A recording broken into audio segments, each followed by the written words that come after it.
I'm Logan Crawford, and right now on Spotlight, we are speaking about a delightful book.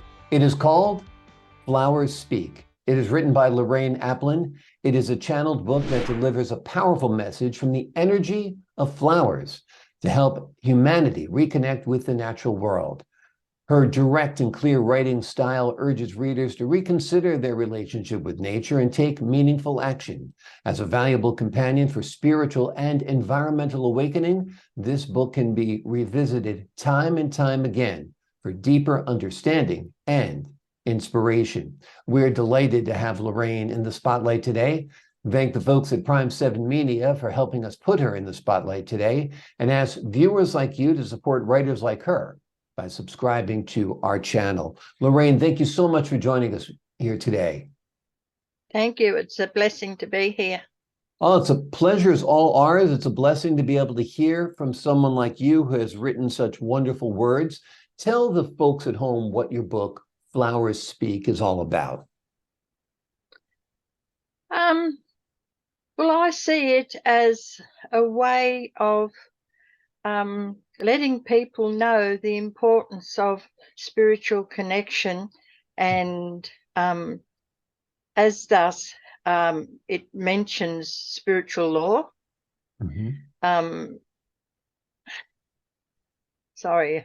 It's okay. It's okay. And the importance of good food, good thought, and connection with people, and positivity positivity, yes. It's a reminder that we're all interrelated, this world, this planet, these animals that inhabit it, including us, and the plants and the flowers and the trees around us, right? There's such a connection. Oh, yes. As human beings, on a spiritual level, we are all connected. We are all brothers and sisters, no matter where we are. What would you like the folks who read the book, what would you like them to learn from it or take away from it?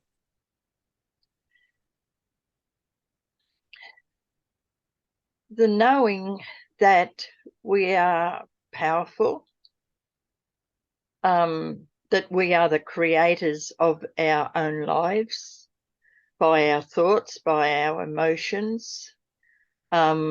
We create our happiness, we create our sadness, and thus the importance of being positive, sharing, caring, looking out for ourselves and each other.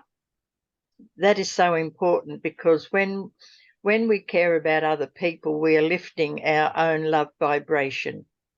And the more we lift our love vibration, the healthier we are, the happier we are.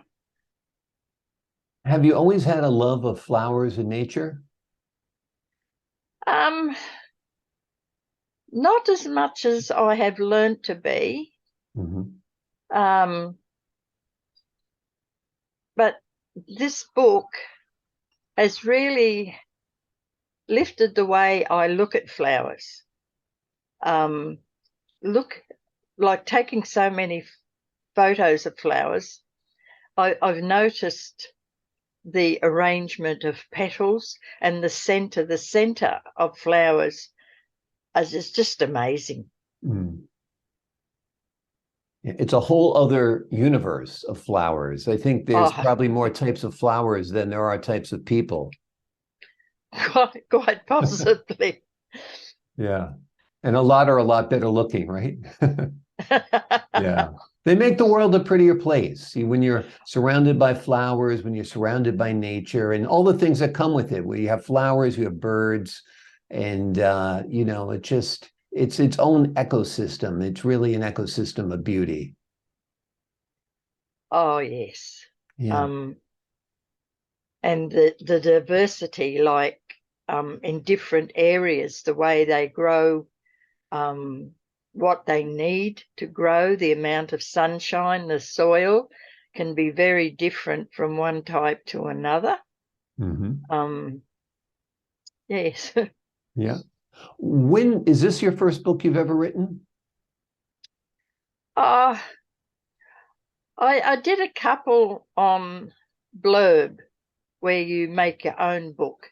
And the first one I did was a present for my husband years ago. Mostly just photos of places we'd been, because once he retired from work, we were able to travel, and we'd often be away for 2 months at a time.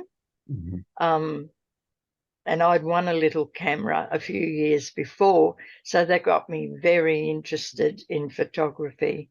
And flowers, I'd have to have thousands of photos of flowers. Wonderful. Now tell me about, do you have a garden at your home? An attempt at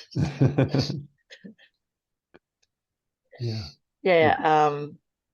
I think the most success I've had is sunflowers, and in the book there's a photo of a sunflower, and that is from my own garden, and the center of it looks like it's in motion. And apparently it's the way the seed formation, the way they curve is like a Fibonacci sequence. Yeah. It's amazing. It is amazing. Sunflowers are amazing, even the fact that they turn and face the sun during the course of a day. Yeah, totally amazing. What was it like writing for you? Did it come naturally? Did it flow naturally? Was it hard work?